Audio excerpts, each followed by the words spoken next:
Terra, né? Depois de Mundial, não sei o que e tal.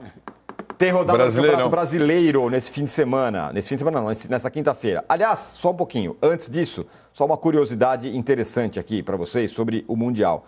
O Brasil é o país que tem mais jogadores inscritos. Número de jogadores. São 141 jogadores do Brasil, 103 da Argentina, 54 da Espanha, 49 de Portugal e 41 jogadores mexicanos, os top 5 de mais jogadores na competição. O Brasil também é a maioria entre os jogadores que vestem camisas de equipes estrangeiras. São 45 jogadores em 20 clubes estrangeiros com brasileiros no elenco. Dos 32 times do Mundial, só o Al Ahly, o Auckland City, o Bayern de Munique, o Benfica, Boca Juniors, Monterrey, River Plate e Salzburg não tem jogadores brasileiros inscritos. Legal, né? O Brasil com muita gente. Bom, agora sim, vamos ao Campeonato Brasileiro, porque tem rodada nessa quinta-feira, uma rodada meio perdida, né? Parece sabe aquele cara que... a visita que chega na sua casa de repente, fala, pô, eu vim aqui passar uns dias e tal. Só tem jogão, cara. Só tem jogo bom, pois é, esse que é o curioso. Ó, a 10ª rodada do Campeonato Brasileiro aí. Tem Bragantino e Bahia. O Bragantino, se vencer, pode virar líder do campeonato. Fortaleza e Santos, uma disputa feroz contra a zona de rebaixamento. Os dois estão lá. Tem Galo e Internacional. O Internacional, uma campanha ruim, o Galo se recuperando, jogo bom. Tem Vitória e Cruzeiro. Também o Cruzeiro, se vencer, vai passar um mês inteiro na liderança, né? Tem Grêmio e Corinthians. O Grêmio se recuperando e o Corinthians precisando vencer depois de ter empatado com Vitória em casa. E tem São Paulo e Vasco com os dois ali ameaçados pela zona de rebaixamento. Sim. Então, portanto, só jogão. Começando pelo Corinthians, não vai ter Memphis, não vai ter Carrilho e não vai ter Martínez para encarar o Grêmio, o Casão. O time não ganha desde o dia 18 de maio. O Corinthians tem um elenco limitado e sem 3 jogadores que são titulares praticamente do Corinthians, perde bastante, né? Perde muito o Corinthians. E não tem o Yuri Alberto, né? O Yuri Alberto continua machucado. Então você vai ali sem Memphis, sem o Yuri Alberto e sem 2 jogadores que, na minha opinião, um coloca dinâmica no jogo, que é o Carrillo. E o outro é aquele cara que está em todo lugar ao mesmo tempo. Parece um filme, né? Todo lugar ao mesmo tempo. É o Martínez, né? Martínez cai na esquerda, cai na direita, marca, ataca nem sempre com muita qualidade, mas sempre com muita intensidade. Perde bastante. Agora eu queria fazer uma pergunta para vocês dois, posso? Pode. Claro. Nessa rodada? Olha só, tem Corinthians e Grêmio. Tem São Paulo e Vasco. E tem Atlético Internacional. Qual desses 3 é mais histórico? Qual clássico desses 3 é mais histórico? Pegando a história toda do futebol, do Campeonato Brasileiro, do futebol brasileiro. Qual desses 3 clássicos é mais histórico? São Paulo e Vasco já foi final de Brasileiro. Pergunta? É ótimo. São Paulo e Vasco já foi final de Brasileiro. A única foi final de Brasileirão foi São Paulo e Vasco, mas a história dos outros 2 clássicos Grêmio é e Corinthians já foi final de Copa do Brasil. Foi. Algumas, né? Mais de uma. Mais de uma. Galo e Inter, bom, enfim, Galo e Inter 2 gigantes, mas eles não se enfrentaram. Se enfrentaram em... Galo e Inter foi uma semifinal de Campeonato Brasileiro das mais incríveis que já existiu. Com aquele gol do Falcão de tabela de cabeça. Sim, aquele golaço que era abertura de programa. Então, e o gol do Batista também, naquele mesmo jogo que foi na gaveta do Ortiz. E, fora isso, os combates da Libertadores dos dois, né? Inter e Atlético fizeram combate da Libertadores pesadíssimos. Eu acho Atlético e Inter, sabia? É muita camisa, hein? É muita camisa e muito jogo importante, né? É uma rodada... o tratamento para o Brasileirão, muitas vezes ele me incomoda, porque... Ele é desprezado, né? Então você encaixa aqui, encaixa lá, e a tendência vai ser, lamentavelmente, piorar. Porque hoje a gente tem lá cada time com seus jogos respectivos, né? A gente vai ter agora 4 jogos adiados por conta da presença dos brasileiros no Mundial e essa rodada meio perdida. Voltando do Mundial, mais problemas, né? Tem os brasileiros que vão jogar os playoffs da Sul-Americana e da Libertadores nas datas de rodada do Brasileiro. Então teremos mais jogos adiados. Ainda tem aquele conflito de calendário lá para frente que a CBF lá no início falou, quem sabe nenhum brasileiro seja campeão da Libertadores esse ano, né? Quem sabe? Tá tão recorrente que é o Mundial formato antigo no final do ano que conflita com as rodadas finais do Campeonato Brasileiro. Então, que é um campeonato tão bom, que começou tão bom, e a gente tem essa possibilidade, falando não desses clássicos das camisas mais tradicionais, mas os dois possíveis novos líderes do campeonato. Sim. Jogando também, né? O Bragantino e o Cruzeiro. E eu dizia lá atrás, quando o Cruzeiro começou a acender, que se ele vencesse os confrontos diretos, Palmeiras e Flamengo, e esse jogo com o Vitória, ele terminaria líder, e aí isso pode acontecer. Quanto ao Corinthians, Tironi, cara, eu entendo, mas mais ou menos, essa situação dos 3 da data FIFA emendarem as férias, que é o que aconteceu, né? Podia dar uns 10% ali e jogar. É isso? Não é jogar, tudo bem, a condição. O Memphis jogou, bateu o recorde pela seleção da Holanda, o Martini jogou até o final contra o Uruguai, eu vi o Carrinho jogou contra o Peru e Equador lá, eu vi os 3 em ação, beleza. Mas, cara, eu acho que a situação do time, que só tem 2 frentes, é tão... E ainda mais pelos outros desfalques, o Alberto, que os caras tinham que vir e estar pelo menos no banco, para alguma situação, alguma emergência. E eu acho, né?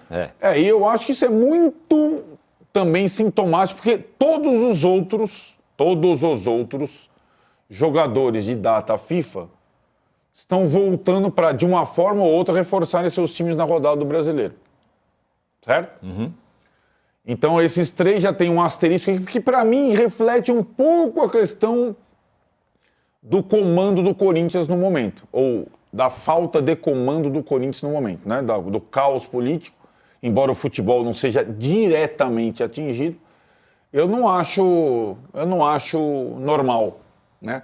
A rodada do Brasileiro foi postergada de quarta para quinta para permitir que pelo menos, é simbólico, eu sei, é ridículo, os caras jogaram na terça, né? Mas que para permitir que pelo menos eles estivessem de volta, pelo menos para reforçar banco ou ter essa situação. Então, e acho que isso não é bom para os outros jogadores Que estão lá. Que estão lá, que estão na friaca de Porto Alegre nesse momento, sabe? Então, esses 3 foram, nesse momento, privilegiados, sabe? Agora, o São Paulo também vai ter isso, porque o Ferrarese, por exemplo... Tá aí. Vai se apresentou, vai ser relacionado. não sei o quê. Exato. Bobadilho, o outro... Falando em friaca, vai ter friaca sim no Morumbi nessa noite, porque o São Paulo enfrenta o Vasco, tá um frio aqui em São Paulo, e precisando também ganhar, Arnaldo. Aí... 13º colocado São Paulo. Em relação... 2 derrotas seguidas, né? Isso, exatamente, né? A relação dos desfalques do São Paulo, comparado com os do Corinthians, é ainda maior, né? Não volta ninguém de lesão, aí a situação do São Paulo na tabela. Dependendo da combinação de resultados, o São Paulo pode entrar até na zona de rebaixamento, se perder o jogo, né? E acho que o grande karma do São Paulo tem sido os jogadores lesionados, né?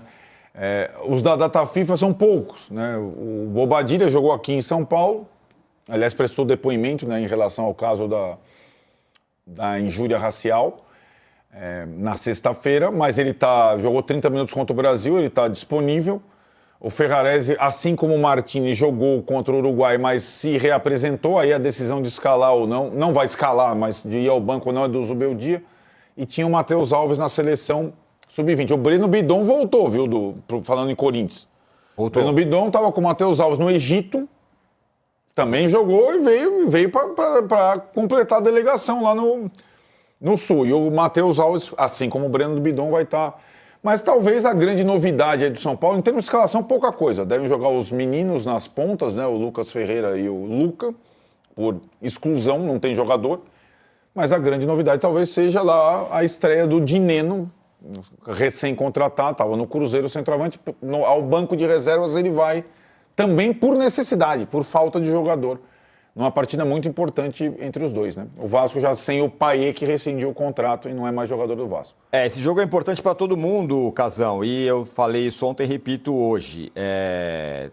Não é uma vantagem, mas uma boa notícia para o Vasco é que o Diniz, pelo menos nesse período, teve tempo para tentar colocar suas ideias, né? Teve bastante tempo para treinar, né? Uhum. Ele vai estar descansado e com alguma ideia, porque o jogo do Diniz, jogo, sem chance de você colocar suas ideias, complica. Pelo menos dessa vez teve chance. E precisa vencer também. Também vem de 2 derrotas seguidas o Vasco.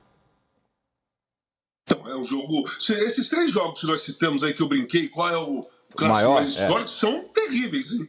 Os 3 são terríveis. Confronto direto lá embaixo, né? O Corinthians está um pouco melhor, mas o Grêmio também, mas ali quem vacilar fica complicado. São Paulo e Vasco também, e Cruzeiro e Atlético, Inter e Atlético, o Inter precisa reagir, e o Atlético também está um pouco melhor, mas também está ali correndo. Em relação a Vasco e São Paulo, você falou assim, né? Vamos ver agora, o Diniz teve tempo para treinar, para colocar suas ideias. Isso é bom ou é ruim? Essa é a pergunta. Estatisticamente, nunca o time... Não é uma ironia, não. É que a questão é o seguinte, eu gosto do trabalho do Diniz. Só que eu acho que ele tem um esquema só. Eu acho que ele insiste nas mesmas coisas. Só que o trabalho do Diniz funciona quando ele tem jogador bom para fazer aquilo que ele gosta de fazer. E, na minha opinião, o elenco do Vasco é limitadíssimo, tecnicamente, para ele fazer aquilo que ele gosta. Uhum. Então, a minha pergunta é bom ou ruim? Né? Sim. Não seria melhor um tradicional, um arroz com feijão pro Vasco nesse momento, porque está com 10 pontos, se eu não me engano, está ali pertinho da zona de rebaixamento? Não seria um arroz com feijão, jogar fechadinho, sabe, contra-ataque, sem muita troca de passe ali dentro da área com o goleiro, para a bola ficar longe dali? É essa a pergunta, essas coisas que eu fico em dúvida.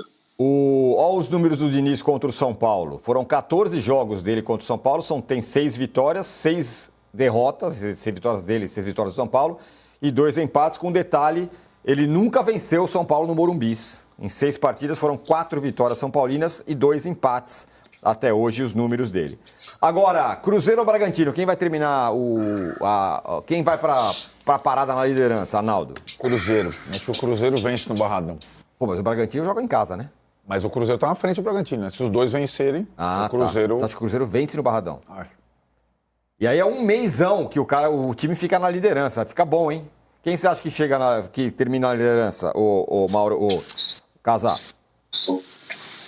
Eu acho que o Cruzeiro e o Bragantino vão ganhar. E, se eu não me engano, os dois vão ficar lá em cima. Eu acho que o Cruzeiro é o líder do campeonato. Eu acho que o Cruzeiro vai terminar líder e o Bragantino vai terminar segundo lugar. Olha, e é uma coisa, hein, o Cruzeiro, aí, se ficar aí para pausa na liderança... Eles estão, o Casa tem razão, né? Você vê, olha ali, né? A questão, hoje o Cruzeiro tem o saldo de 3 gols a mais que o Bragantino, a campanha é idêntica. Né? Então, para o Bragantino, se os dois vencerem, o Bragantino pode até assumir a liderança desde que goleie o seu adversário e o Cruzeiro vença por uma margem mínima, né? Acho pouco provável, por isso que eu acho que o Cruzeiro termina e acho que... isso é certeza, né? A campanha dos dois é bem impressionante, né? O Cruzeiro tem elenco para fazer essa campanha e acho que o trabalho agora do Leonardo Jardim, tem um time base interessante, jogando bem e tal. O Bragantino é a grande surpresa do campeonato. O Bragantino muito bem. Mesmo o jogo que ele perde para o Palmeiras, que foi o jogo da derrota mais recente, de virada em Bragança, o Bragantino não jogou mal. O Palmeiras teve ali um período no segundo tempo que ele conseguiu virar, então... E aí, sempre lembrando o seguinte, né, Tironi? O Palmeiras e o Flamengo, que são os favoritos, eles vão disputar o Mundial, eles voltam no Mundial e terão 3 frentes. O Cruzeiro e o Bragantino não têm 3 frentes. Uhum. Então, eles jogam agora, pausa, voltam do Mundial para 2 frentes. É diferente nesse calendário massacrante. Então, fique de olho no Cruzeiro, sobretudo, porque acho que tem jogador, tem elenco para atrapalhar ali os planos de Flamengo e Palmeiras. Estamos chegando aí a... Precisamos de mais 100 likes para chegar em 3 mil. Fala, Casão. Só uma coisa. A gente no futebol... A gente sempre fala assim, pô, agora abre a janela, os times vão se reforçar, porque precisa para disputar o título, contratar jogador, aumentar o elenco, dar mais qualidade. E às vezes o segredo é você tirar uma peça ruim que está dentro do elenco para as coisas funcionarem. Foi o que o Cruzeiro fez. O Cruzeiro tirou o Dudu e o time encaixou, o ambiente ficou legal, a hierarquia foi favorecida. O Leonardo Jardim, que o Dudu procurou o Pedro Lourenço para pedir demissão do Leonardo Jardim, porque ele não jogava. O Pedro Lourenço resolveu dar linha para o Dudu, e aí tudo ficou resolvido no Cruzeiro. Primeira coisa, com a vitória no braço de ferro do Leonardo Jardim, os outros jogadores perceberam quem manda no lugar. Perfeito. Que é o treinador e é o dono. Colocou em ordem, a hierarquia ficou respeitada. Segundo, encaixou o time. Não tem aquele cara a mais que ele exige jogar. Se ele não joga, ele cria problema. Se ele sai, ele faz bico. Ele fica fazendo onda por trás, que é o caso do Dudu. O Dudu é um péssimo componente de grupo. Péssimo. É egoísta no máximo.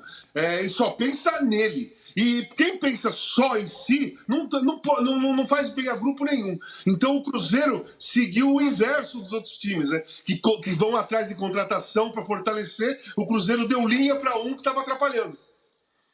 É isso aí. Bom, vamos fazer o seguinte.